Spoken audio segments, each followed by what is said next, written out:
घरोघरी मातीच्या चुलीच्या आजच्या एपिसोडमध्ये आपण पाहत आहोत की राहुल आणि शर्वरी प्लॅन करतात की जानकीला पेढ्यामधून विष द्यायचं आणि ते एका व्यक्तीच्या हातून जानकीला पेढा खाऊ घालतात. आणि राहुल इकडे शर्वरीला फोन करून सांगतो की आपलं काम झालेलं आहे आणि जानकीने पेढा खाल्लेला आहे. त्यानंतर शर्वरी म्हणते की पुढच्या 5 मिनिटांमध्ये ती बेशुद्ध होईल आणि 1 तासामध्ये ती ढगात पोहोचेल. त्यानंतर इकडं जानकी शर्वरीची वाट पाहत असते आणि तिचा मोबाईलही स्विच ऑफ होतो. त्यानंतर इकडं राहुल येतो. तेवढ्यामध्ये जानकी म्हणते की शर्वरी कुठे आहे. त्यावेळेस तो म्हणतो की आम्ही पैसे आणलेले आहेत आणि शर्वरी थोड्याच वेळात येईल.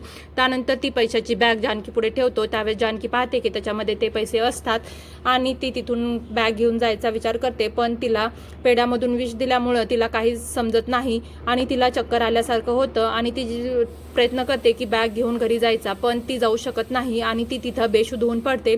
त्यावेळेस राहुल इकडं मेसेज करून सांगतो की जानकी बेशुद्ध झालेली आहे. त्यानंतर शर्व घरी येते. त्यावेळेस ऐश्वर्या तिला पाहतात आणि म्हणतात की शरुताई तर घरी आल्या आहेत पण आणखीन जानकी आलेली नाही. नंतर इकडं जानकी बेशुद्ध पडलेली असतात. त्यावेळेस राहुल येतो आणि पैशाची बॅग घेऊन तो तिथून निघून जातो. त्यानंतर इकडं शर्वरी येतात आणि म्हणतात की ऐश्वर्या तुझी आणखीन शिक्षा माफ झालेली नाही आहे आणि पुढचे 3 दिवस तू माझी सेवा करणार होतीस ना. त्यावेळेस ऐश्वर्या म्हणते की हो शर्वरी ताई, मी तर तुमची 3 दिवस सेवा करणारच आहे. त्यानंतर शर्वरी म्हणते की माझे पाय खूप दुखत आहेत आणि ते चेपून दे. त्यावेळेस ऐश्वर्या म्हणते की हो मी देते ना.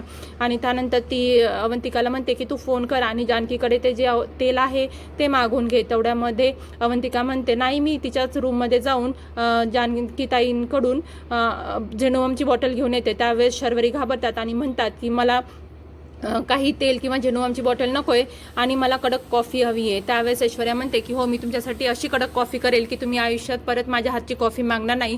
त्यानंतर इकडं अवंतिका म्हणते की मला आता खूप भीती वाटत आहे कारण की आणखीन जानकी घरी आलेली नाही. त्यावेळेस ऐश्वर्या म्हणते की असं निगेटिव्ह बोलू नको. त्यानंतर इकडं अवंतिका म्हणते की हो ही आपल्याला बाहेर पण जाऊ देणार नाही. त्यावेळेस ऐश्वर्या म्हणते की माझ्याकडे एक प्लॅन आहे आणि ती पोट खराब व्हायची गोळी आणून त्याच्यामध्ये मिक्स करून कॉफी बनवते. त्यानंतर इकडं अवंतिका म्हणते की आपण आता त्यांना ती कॉफी देऊ. त्यानंतर इकडं ऋषिकेशला स्वप्न पडतं की जानकी त्यांना भेटायला आली आहे आणि ती म्हणते की आता पुढे तुम्ही घरच्यांची आणि तुमची काळजी घ्या. त्यावेळेस ऋषिकेश म्हणतात की तू आहेस ना. तर जानकी म्हणते की मी कायमच तुमच्यासोबत असेल असं नाही ना. त्यानंतर तेवढ्यात ऋषिकेशला जाग येते आणि ऋषिकेश म्हणतात की असं मला स्वप्न का पडलं असेल. त्यानंतर इकडं शर्वरी म्हणते की आज दिवस किती चांगला आहे कारण की सर्व काही माझ्या मनासारखं होत आहे. आणि इकडं ऋषिकेश हवालदार साहेबांना बोलवतात आणि म्हणतात की मला एक फोन करायचा आहे, मला खूप वाईट स्वप्न पडलं आहे आणि माझी बायको ही अडचणीत आहे. त्यावेळेस हवालदार साहेब म्हणतात की हे तुमचं घर नाही, जेव्हा वाटेल तेव्हा फोन करायला. त्यावेळेस ऋषिकेश म्हणतात की फक्त मी नंबर सांगतो, तुम्हीच बोला, फक्त मला त्यांचा आवाज ऐकू येऊ द्या. पण ते ऐकत नाहीत. त्यानंतर इकडं शर्वरी खूप खुश असते कारण की सर्व काही तिच्या मनासारखं सुरू असतं. त्यानंतर ऐश्वर्या कॉफी घेऊन येते आणि शर्वरीला म्हणते की तुम्ही कॉफी घ्या. त्यावेळेस शर्वरी म्हणतात की आणखीन तू माझी सेवा करायला हवी आणि माझं डोकं खूप दुखत आहे, त्यावेळेस तू माझे डोकं चेपून दे. त्यानंतर इकडं ऐश्वर्या म्हणतात की शरुताई तुम्ही कॉफी घ्या ना. त्यानंतर शर्वरी कॉफी घेतात आणि त्यांच्या पोटामध्ये गडबडायला लागतं. त्यानंतर इकडं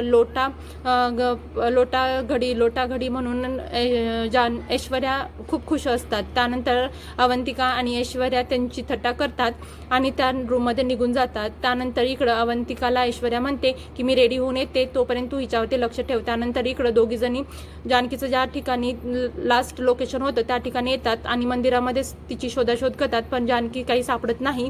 त्यानंतर तिथल्या लोकांना ते विचारतात की एक पिवळ्या कलरची साडी घातलेली व्यक्ती तुम्ही पाहिले का. त्यावेळेस तो म्हणतो की आम्हाला फोटो दाखवा. त्यावेळेस त्या एक व्यक्ती सांगतो की हो थोड्या वेळापूर्वी इथं ती व्यक्ती पडली होती आणि तिच्या तोंडाला फेस आला होता. त्यानंतर इकडं राहुल शर्वरीला फोन करतात आणि म्हणतात की आपलं आता काम झालेलं आहे आणि मी आता खूप खुश आहे आणि पैशाची बॅग घेऊन आलेलो आहे. त्यावेळेस शर्वरी म्हणते मला माहीत नाही जानकी जाईल का नाही, पण माझी आता अवस्था एवढी आहे की मी तर ढगात जाईल. त्यानंतर इकडं ऐश्वर्या आणि अवंतिका हॉस्पिटलमध्ये येतात आणि त्या विचारतात की काय झालं. त्यावेळेस ते सांगतात की ICUमध्ये जानकीवरती उपचार सुरू आहेत. त्यावेळेस अवंतिका आणि ऐश्वर्या दोघी घाबरतात आणि डॉक्टरांना विचारतात की काय झालं. त्यावेळेस डॉक्टर सांगतात की त्यांना विषबाधा झालेली आहे. त्यानंतर इकडं ऐश्वर्या आणि अवंतिका म्हणतात की हे कसं झालं आणि आपल्याला एकटीला जाऊ द्यायला नको होतं. त्यानंतर अवंतिका म्हणते की मी फोन करून घरी सांगते. त्यावेळेस ऐश्वर्या म्हणते की नको, घरी कोणाला सांगायला नको. त्यानंतर अवंतिका म्हणते जर आपण घरी नाही सांगितलं तर सगळेजण आपल्याला रागवतील. त्यावेळेस ऐश्वर्या म्हणते की आता जर आपण सांगितलं तर शर्वरीताईंना कळेल की जानकी हॉस्पिटलमध्ये आहे आणि ती परत तिला काहीतरी त्रास देईल। त्यावेळेस अवंतिका म्हणते मला काही माहीत नाही, पण मला वाटतं की घरी सांगायला हवं। त्यानंतर ऐश्वर्या म्हणते की तो फोन मला दे आणि मी सांगते।